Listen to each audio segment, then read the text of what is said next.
Now, when it comes to recoil control, I do want to go over another thing real quick before I end this. There is an attachment called the muzzle brake. Now, what this does is it's gonna keep your weapon from. It's gonna lower the upward recoil of your weapon, and it's gonna come at the cost of this 30% penalty to the accuracy of automatic fire.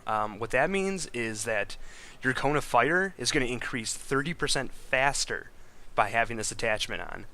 Now, this thing is kind of a blessing and kind of a curse because it will make it easier to keep your reticle on target, but fewer bullets are going to be hitting that target. So I actually find it to be a bit of a trap because if you can manage the recoil, if you can use a gun, get used to it, practice your recoil, you can put on something like the heavy barrel, which increases the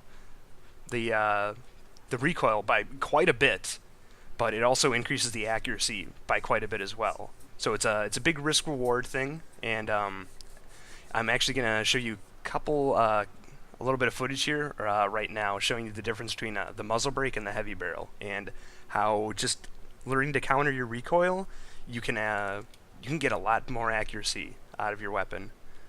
Alright, so in this clip I've got the AEK, which is notorious for its difficult to manage recoil with the muzzle brake. So this will make it easier to keep my reticle on target, but it's going to keep it... What the hell? It's going to keep it harder to get my bullets... What is happening? Whatever. But it's going to keep it my cone of fire... sorry, it's not going to keep my cone of fire tighter. It's actually going to make it much more difficult to keep that cone of fire in check. So let's let off some bursts over here. And, I can already see that this is... Oh, I should actually switch. Can already see that these shots are not landing where I want them to land. So let's check that out. Yep, quite a few of these shots would have completely missed what I was aiming at. So, the big thing about the AEK is that it's got 900 rounds per minute.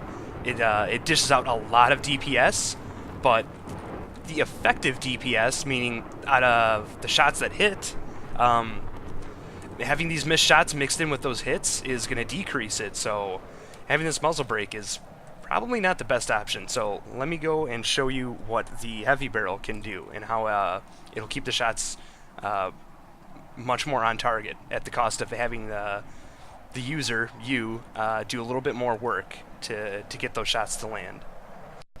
Alright, made it back over here with my heavy barrel. We still have those bullet holes over there for comparison with the muzzle brake. So let's see how this handles. Alright, that looks tighter. Try not to change the range too much here. I can definitely feel that my mouse is moving a lot more, and even still, the reticle is jumping around quite a bit more. The angled foregrip is definitely a must if you're going to be running a heavy barrel on this weapon.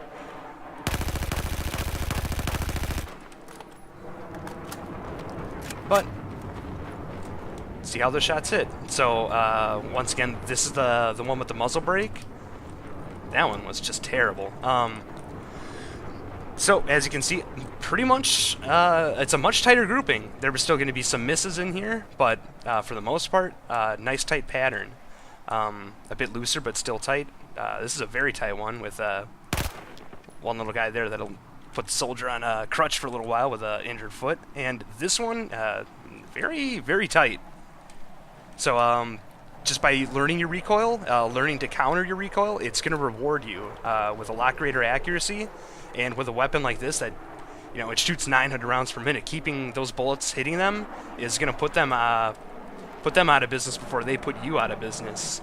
And that helps your KD, that helps you stay alive, and definitely leads to a bit less frustration. So I hope some of this information helps you out.